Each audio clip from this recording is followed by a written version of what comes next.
Good evening and welcome to the public hearing conducted by the Charter Revision Commission prior to its commencement, the commencement of its work. We will now stand for the Pledge of Allegiance. I pledge allegiance to the flag of the United States of America, to the republic for which it stands, one nation, under God, indivisible, with liberty and justice for all. My name is Steve Knight, and I have the honor of chairing this commission. The vice chair is the person to my left, Christina Tata. And at this time, before we continue, I would like to have each of the commission members introduce themselves and perhaps give a one-sentence bio if they wish. I'll start with you, Mark. Mark Gingrass, lifetime resident of Wallingford. Your microphone isn't on. Mark Gingrass, lifetime member, resident of Wallingford, and own a business in town called G&G Beverage. Jim Piscotti, lifelong resident of the town of Wallingford. I myself is self-employed and on the commission. Thanks. Jonathan Chappell, also lifelong resident in Wallingford, graduate of its schools. I'm an attorney in Hartford. Hi, Gina Morgenstein, the first to not be lifelong. I'm an alternate now to the Planning and Zoning Commission. Also was a member of the Plan of Conservation and Development Subcommittee. I'm Sam Carmody, also a lifetime member of Wallingford. I'm a former registrar of voters, and I now serve on staff for Congresswoman DeLauro.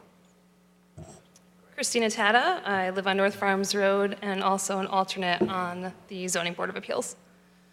I'm Jim Seichter. I lived in Wallingford for a good part of my life. I'm retired from UPS Capital Business Credit, and I'm chairperson of the Wallingford Planning and Zoning Commission. Tom Corrigan. I'm a relative newcomer here. I moved here in 1987. Patricia Cole, almost lifelong resident of Wallingford. And I, too, am a newbie. I moved here in 1986, and I'm on several boards and committees of various nonprofits since my retirement. Now, before we begin with the public commentary, let me advise you that this hearing is your opportunity to voice your recommendations to the commission. You will not have that opportunity at our work meetings, although you are certainly welcome to attend.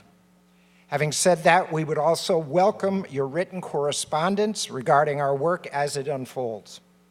You can address such either to the commission, care of the Wallingford Town Clerk, or she can provide you with an email list of addresses for you to use.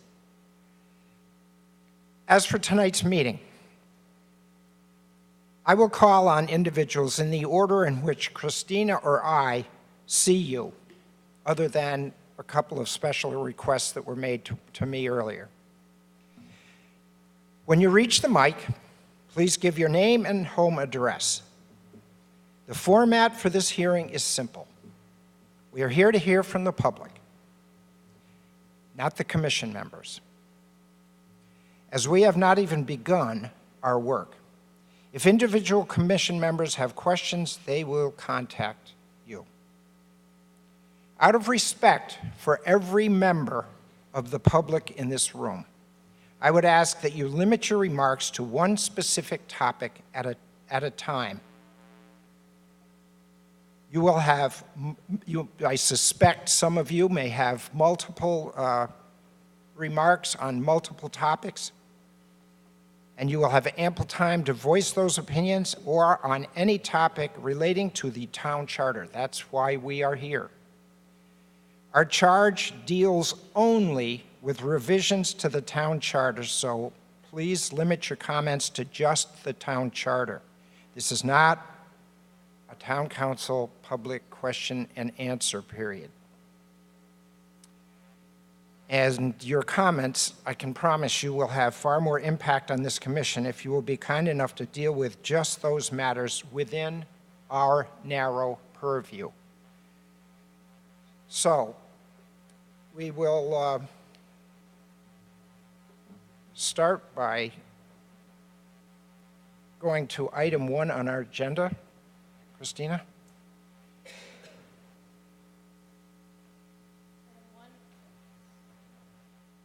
Mr. Chairman, item 1, public hearing on charter revision. Public opportunity to speak on the revision of the Town of Wallingford Charter. Okay, having opened the meeting for public commentary, I'm going to call on Barbara Thompson.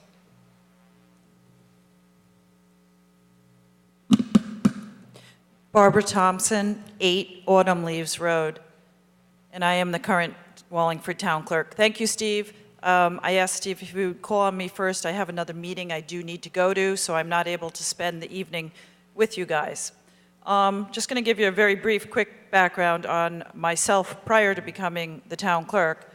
I was a 12-year realtor. I was the chairman of the Connecticut Real Estate Commission. I was a registrar of voters, and I had been a moderator at the polls for many years. So my discussion here is regarding one of the charges that the council gave you, which is the hiring of the town clerk. And so that is most important to me. And right now, the town clerk is appointed by the council majority.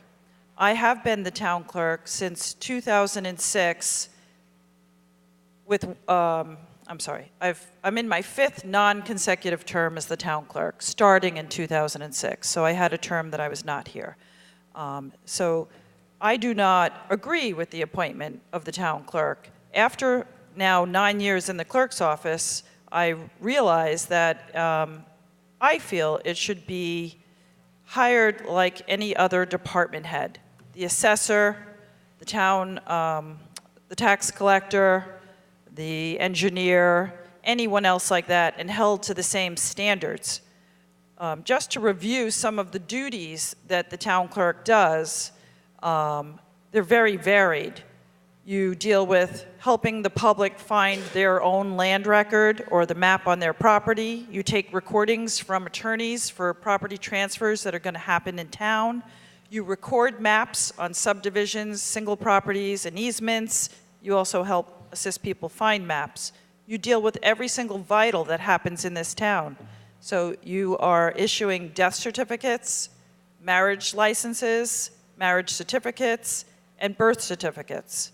We do dog licensing. And by the way, June 1st starts dog licensing, just for a plug. We do hunting and fishing licenses. Also, I am the clerk of the council.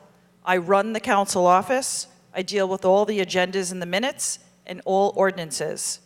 My office also deals with the elections. Very important. We deal with all the absentee ballots. We deal with election night returns. And just this year, we have started doing our election night returns electronically. Also, as of January, we are doing our birth certificates electronically, and we expect to be doing death certificates 2017 January electronically. So my feeling is that you really need to have some form of, I know this is Wallingford, but technology. You need to know how to use computers. You need to know how to formulate and get things done. As a town clerk, you change your hat within a half of a second every other minute of the day because you do many different things. And you deal with the public, and the public is our #1 customer and our #1 person we are looking to keep happy. Basically, with having a hired town clerk position, you would also maintain the consistency in your record management. So with preserving your records, we have records that start in the 1600s. So preserving your records, keeping the maps in good condition, all the land records, doing back file conversion, and I do a lot of that through grant money. But when you're moving a different clerk in and out of the office every 2 years, which happened for a while there's different styles of how things are done. Things aren't always done consistently. I don't feel it works. And also there's a portion of you need to be somewhat of a manager. You have a team. You need to be a leader. You need to have your staff look to you and feel that they can follow your lead. And believe me, they do look for you to solve their problems. Also, as part of leadership, I think it's very important to be involved in your own town clerk community. We have a fabulous Town Clerks Association in the state of Connecticut, by far one of the very best, I think. I am the president of the New Haven County Town Clerk Association. I'm on the legislative committee, and I'm also on the executive board. That brings a tremendous amount of information to me that helps me run my office. It helps me reach out to other people.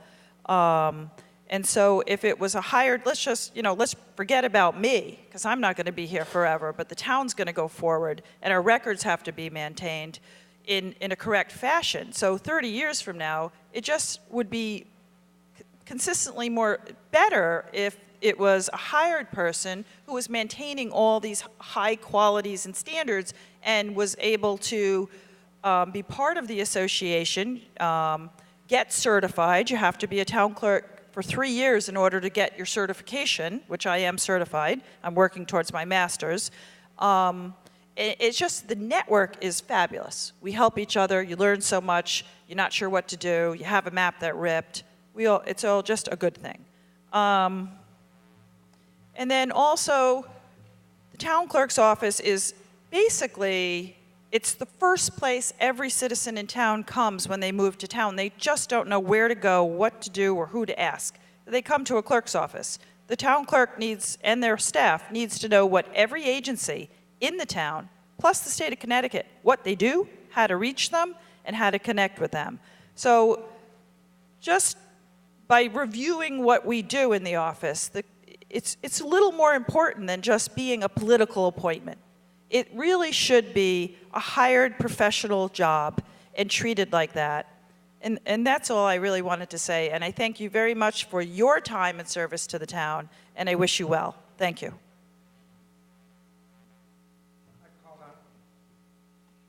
I called on Barbara because as she mentioned, she does have to leave, and as we all know, she's spent more hours in this room than anybody else here. So that's why she was first. Sean, I believe you have, I'm going to give you the opportunity to come to the microphone. So Wallingford Board of Ed, we have several recommendations, and I'll give you a Sean, memo after. please give me a name and an address. Sure. Sean Parkhurst, Wallingford Board of Ed. So we have several recommendations, and I will give you the handout when I finish. I don't know, from your directions at the beginning, I don't know if you want me to take each one separate or just go through the list. In deference to the fact that you are here for the Board of Ed, let's just go with it. Okay. So our first one is, for recommended changes, is the classified service eligibility for medical insurance and pension.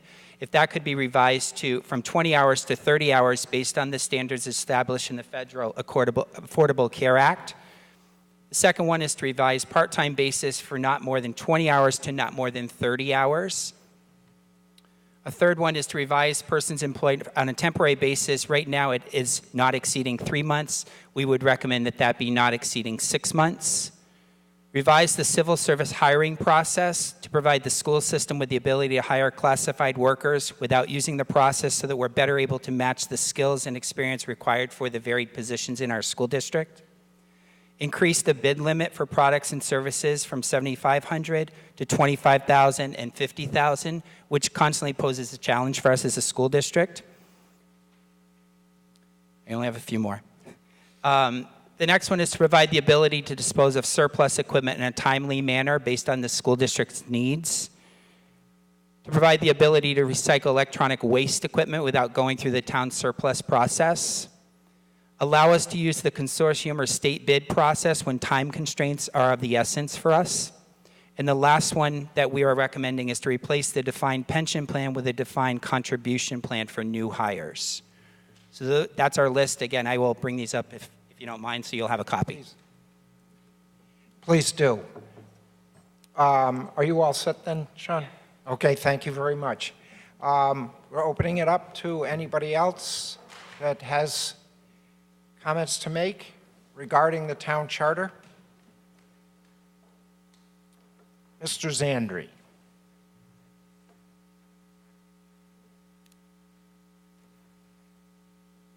Gino Zandri, 9 Balsam Ridge Circle.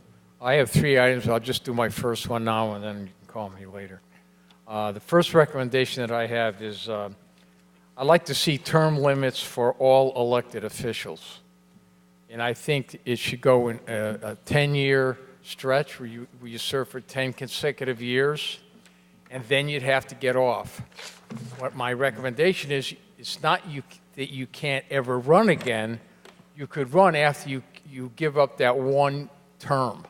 But this way here, you have a break, and it gives other people the opportunity, but at least we don't have career people in these positions. And I'd like to see this not only locally, but all the way up to the top, to tell you the truth. That was my first item. Thank you. Thank you. Mr. Kennedy?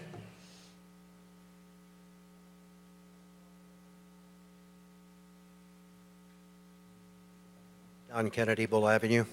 I'll give you a little bit of background.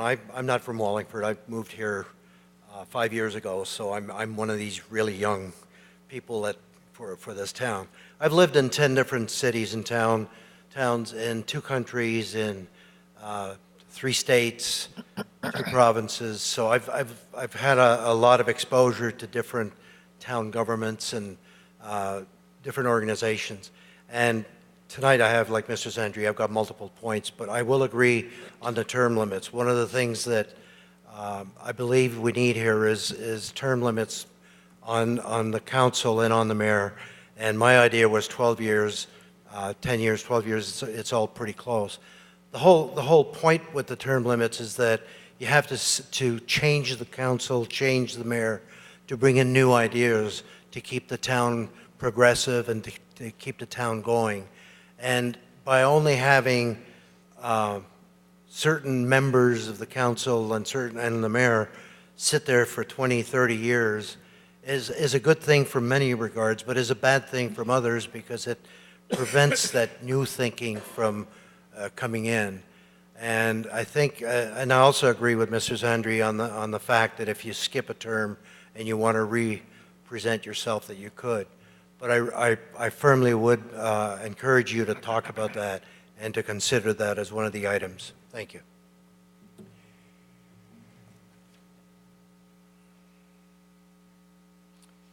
Okay, who's next?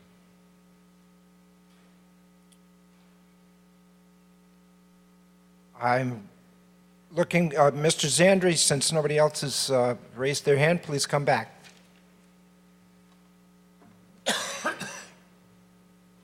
Gino Zandri, 9 Balsam Ridge Circle. The next item I have is votes needed to override the mayor's veto and PUC decisions. Currently, it's 7 votes. I would like to see a 2/3 limit, which is what most levels of government have, and this would bring it down to 6 votes, or 2/3 of the body. I really think this is important. Right now we're in a situation where it's almost an impossibility to override a veto or a decision on the PUC. So that's my second recommendation. Thank you. Mr. Kennedy?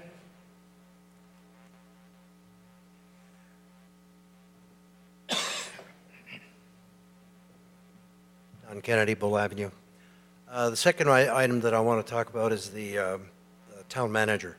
I believe we need a town manager to run this town, because again, what we have is when we use an elected official, we use the experience from that official. And if the official is there for many, many years, we don't necessarily move with the rest of the area. I don't want to criticize the mayor, but I will in this comment, in that the town itself is stuck in the 80s and 90s because we have very little technology, very, very limited technology.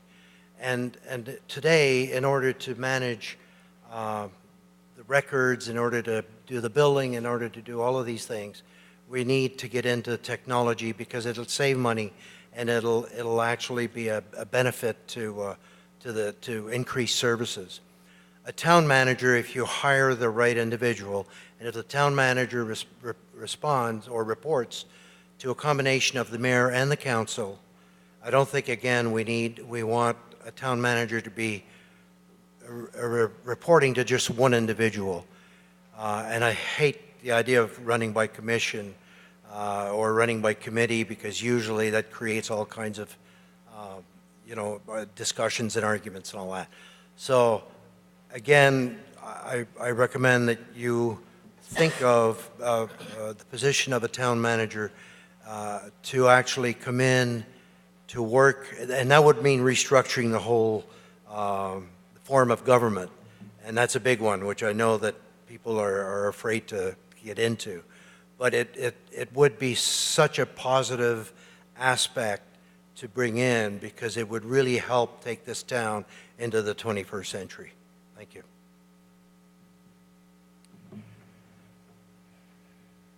Mr. Zandri, you're up again.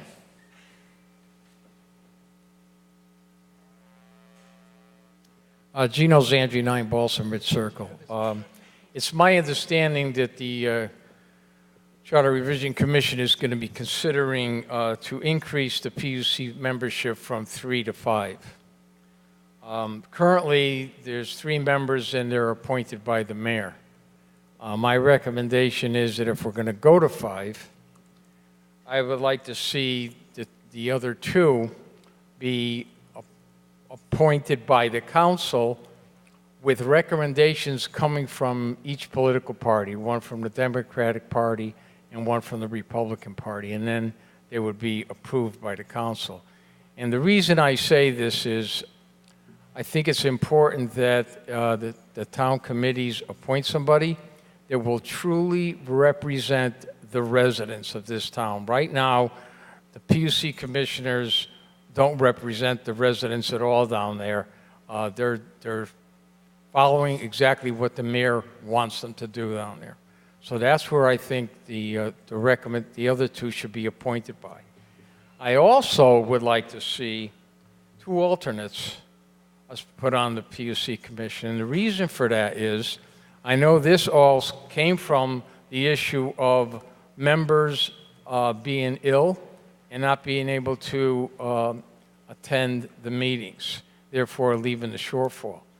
We have commissions in this town, Planning and Zoning, Zoning Board of Appeals, that have alternate positions, and the reason for that is the alternates sit in on all the meetings, they're privy to all the information, and if someone is not there, they can take that person's place, and they will have a full complement when it comes down to voting. So that would be my recommendation, is to have the 2 new members be appointed by the respective parties, and then 2 alternates. Actually, alternates should be appointed the same way. So that would be my recommendation. Thank you.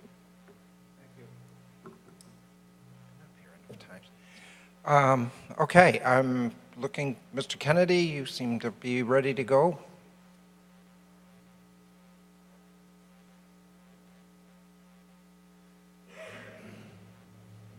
Guess we'll call this the Zandri Kennedy Show.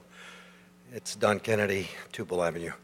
The budget process is outlined in the current charter in a way which is very tight. In other words, the budget is released by the mayor April 1, and the council has to pass it by the second Tuesday of May, which gives a 6-7 week time frame. And yet and I apologize, I'm going to cross lines a little bit here. The transparency issue in the data is lacking as part of the budget process. I have been trying since February to get financial information so that I can really understand what goes on, and it's extremely difficult to get that information. The budget process is extremely tight. It basically, the mayor releases it, the council sits and talks to all the department heads.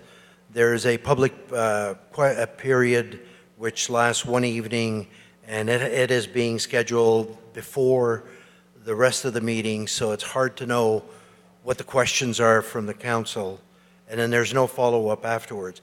I think what I recommend you look at is how are you going to change the budget process to make it more transparent and to encourage town people to come in and to actually listen to what is going on. It's very difficult to understand 3 inches of paper when you don't have the information electronically. And again, as I said, I apologize because I'm going back and forth between transparency and budget, but I think they're one and the same. When you have an electronic documentation, you can do a search and you can find items without having to leaf through 160 pages. So I think the budget period needs to be extended. It should be released maybe on March the 1st or something like that, and give the town folk an opportunity to really understand what the numbers are before there is an open comment period. There's a lot of money, and the tax increases come out every year, and I think part of the lack of participation by the public is because people don't understand what's going on.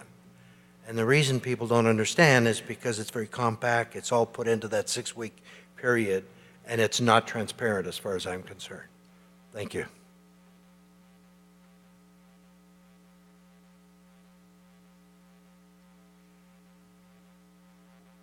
Mr. Morgenstein.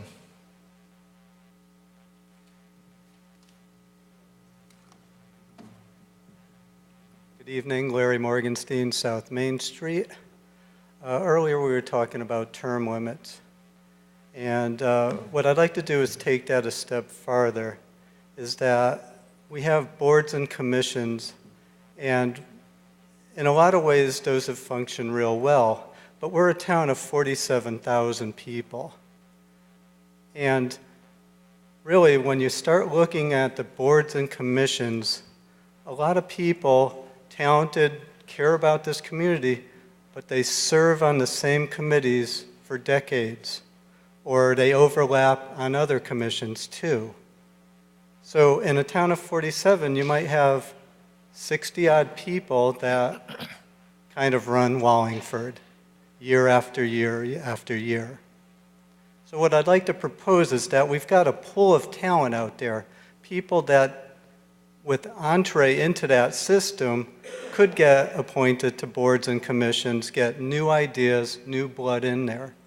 So again, if you'd consider term limits even for who's appointed to boards and commissions, a period of 10 years, I mean, you certainly want people to have the knowledge of what they're doing and the experience, so you don't want to lose that, but at the same time, you want people to come in with different perspective, different talents.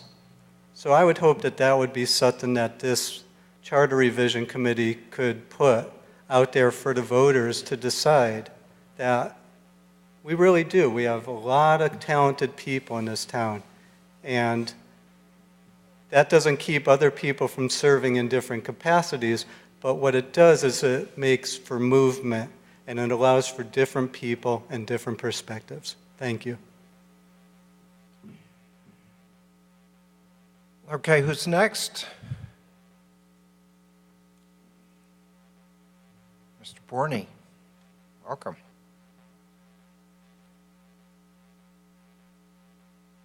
Good evening. My name is Jeff Borney. I live at 20 Sylvan Avenue, Wallingford, Connecticut. My comment has to do with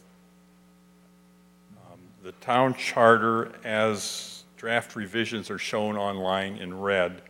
And it's Chapter 10, which has to do with land use and development. And by full disclosure, I should tell you, I've been a 19-year member of the Conservation Commission and actually chaired it for most of those years. In Section 3 of Chapter 10, it refers to environmental planning. And it says that the town will appoint and remove environmental planner subject to such rules and regulations, et cetera. The environmental planner shall serve as staff to the Inland Wetlands and Watercourses Commission and shall have such powers and duties as the council may prescribe. No reference to the duties and that she provides to the Conservation Commission. And I don't know if that's if that was accidentally left out, if there's a misunderstanding, but by way of history, when the town hired an environmental planner, the most recent one, it was at the insistence of the Conservation Commission, who recognized the need of having a town staff person to do both inland wetlands and conservation, which is mostly open space and the management thereof. So I would ask that that be inserted, that the environmental planner shall serve as staff to Inland Wetlands and Watercourses Commission and the Conservation Commission, and just make that clear.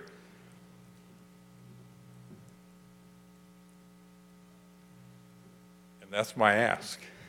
Any questions? Thank you very much. Thank you.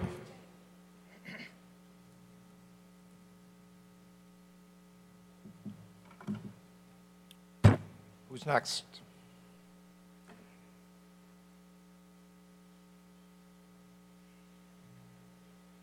Am I assuming that you've raised your hand and intend to speak? When I raised my body, I raised my whole hand. I raised everything. I'll wait. Somebody else? No, I just want to get an Bob understanding. Gross, Long Hill Road. I was hoping there'd be more people here tonight and wouldn't come up and speak. Mr. Borney just said a lot of the commissions, a lot of the language in the charter needs to be looked at, and I would hope that the Charter Revision Commission will go line by line, fix up just the pronouns and clean up the charter, and then the duties of many people in town, whether it's Barbara Thompson's position or charter or other employees in town, who they report to and so forth needs to be cleaned up. And I hope you take your time and go through each line like the last Charter Revision Commission did and see what's there. And hopefully we'll make the necessary changes and bring in, because your charge is you can bring in environmental planning, you can bring in Aaron or whoever it is to your commission, can you? Or So hopefully you will bring in most of the heads of most departments to see what needs to be cleaned up in their in the way the charter is written, because we don't follow the charter now. And hopefully that when you fix up the charter, the town can run in an orderly fashion following the charter, because as you're all fully aware that we don't follow the charter now. So I mean, it's a document, but it's not there to be followed because it's so outdated. Thank you.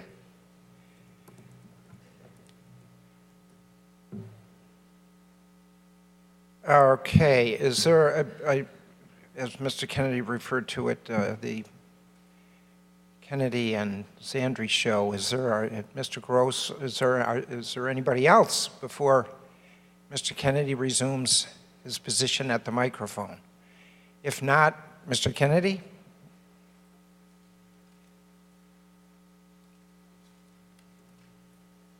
Don Kennedy, Bull Avenue.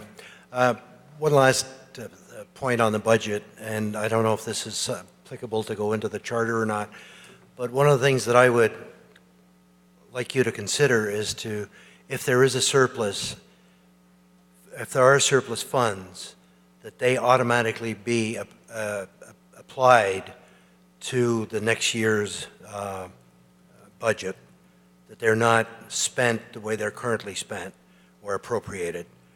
Because I think what we have is we have a history in this town. We create a budget which is high on expenses, low on revenue. We always have a surplus, and then we appropriate the money in the last month of the fiscal year. And I don't think that's proper. I think if we do have surplus money, it should go back to the taxpayer. In other words, it should go towards the following year's revenue.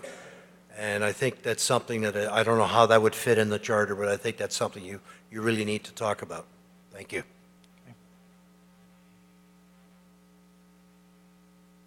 Mr. Gross.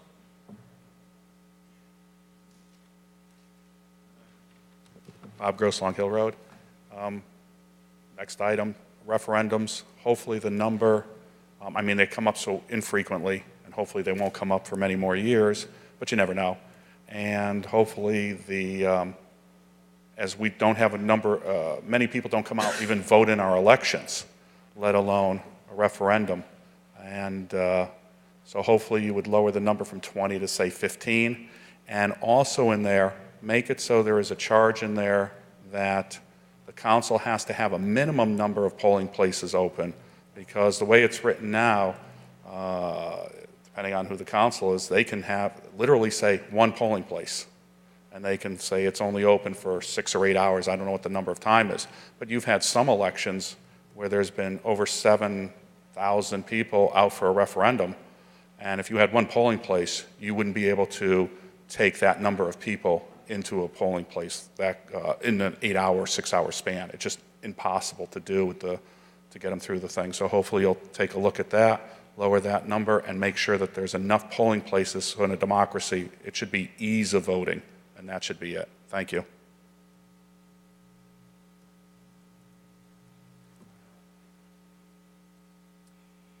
Mr. Morgenstein.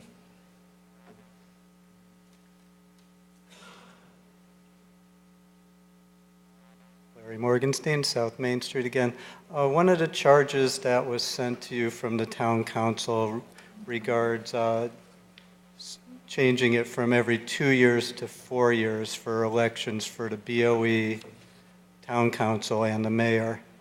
I'd just like to go on the record that I'd like to see it stay at 2 years. I think that way it keeps it accountable to the electorate. I think it's worked well for us, so I'd like that to be considered. I do not want to see that go to 4 years. Thank you.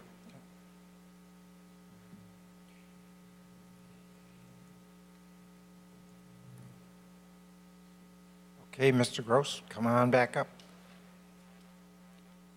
I think maybe we should all just move closer to the stage. I'm thinking that you're trying to get your 10,000 steps in. And I've already done it. As you can see, I'm pretty sweaty. I was cutting grass tonight before I came here. To what Mr. Morgenstein said, I agree with the 2 years, except though I think the Board of Ed should have you should be talking to the Board of Ed. I think in the last referendum there was discussion on a 3-year term for the Board of Ed.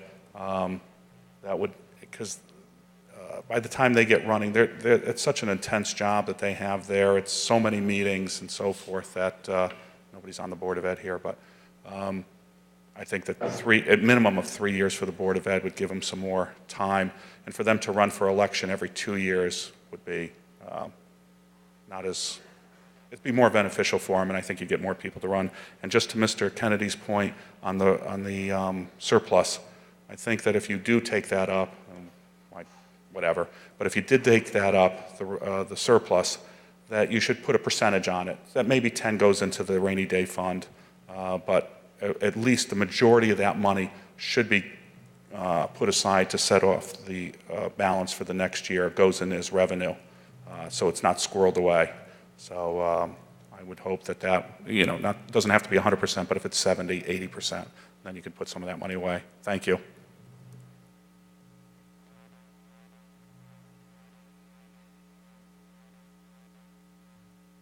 okay, who's next? I've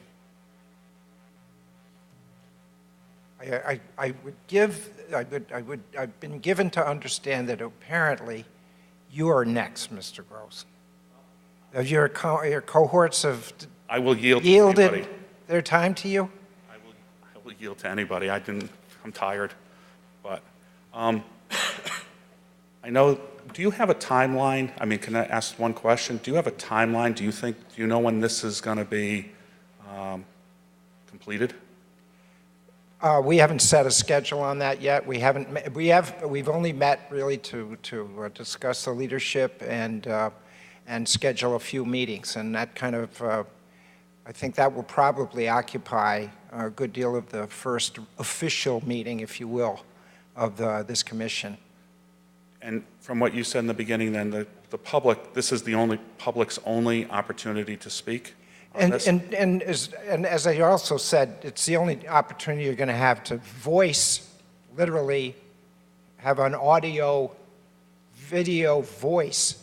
That's not to say that your comments, written comments, wouldn't be considered and wouldn't be something that every one of us would want to hear, or read, I should say.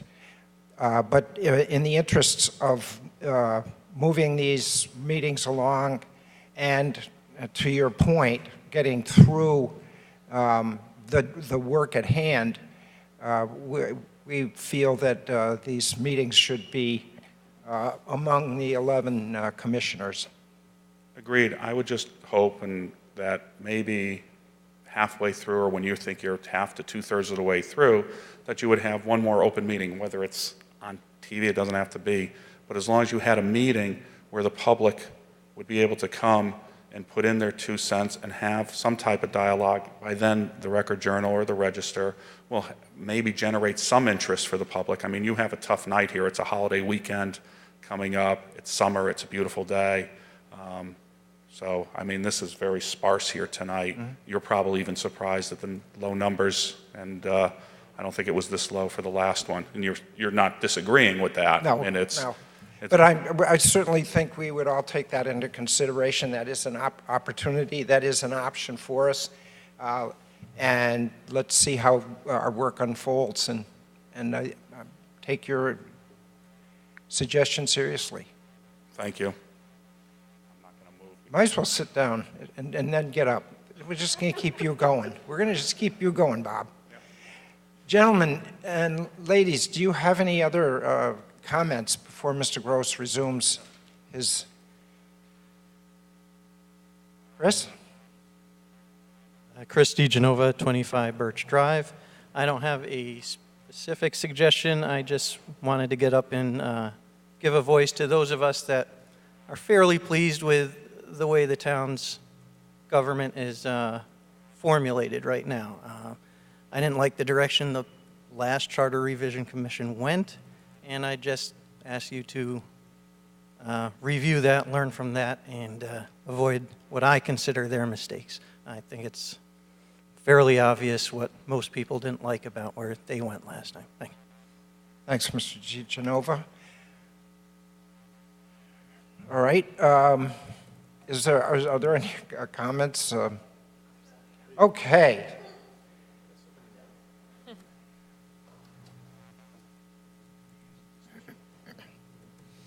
Jennifer Morrison, Cooper Avenue, Wallingford.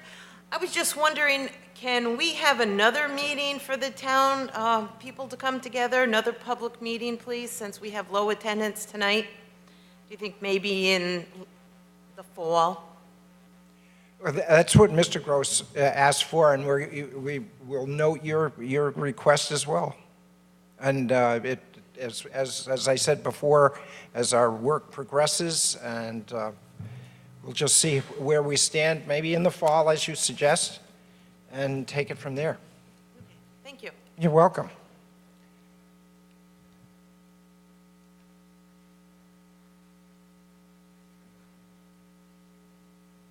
Okay, anybody else? Mr. Gross.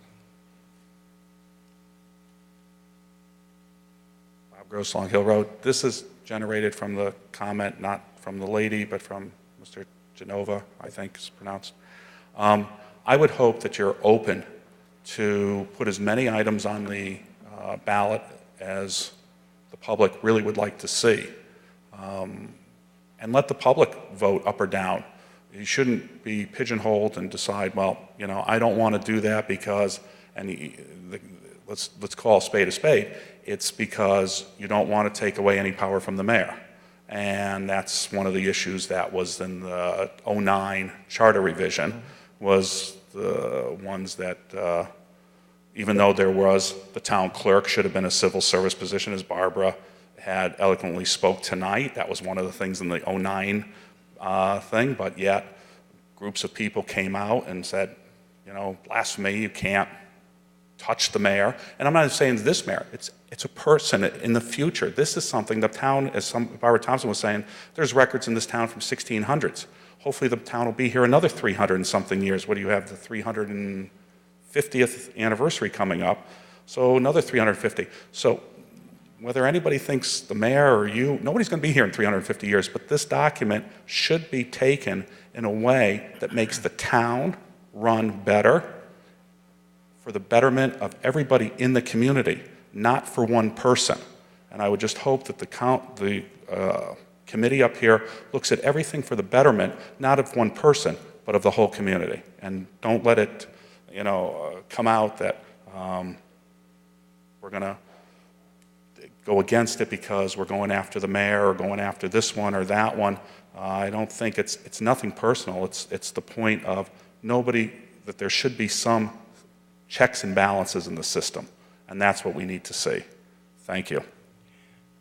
Okay, let's cut to the chase. Are there any other people here that would like to speak in this public hearing?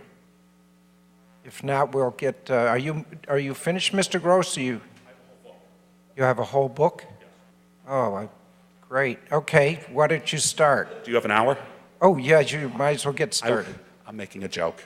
Oh, it was very well received, by the way.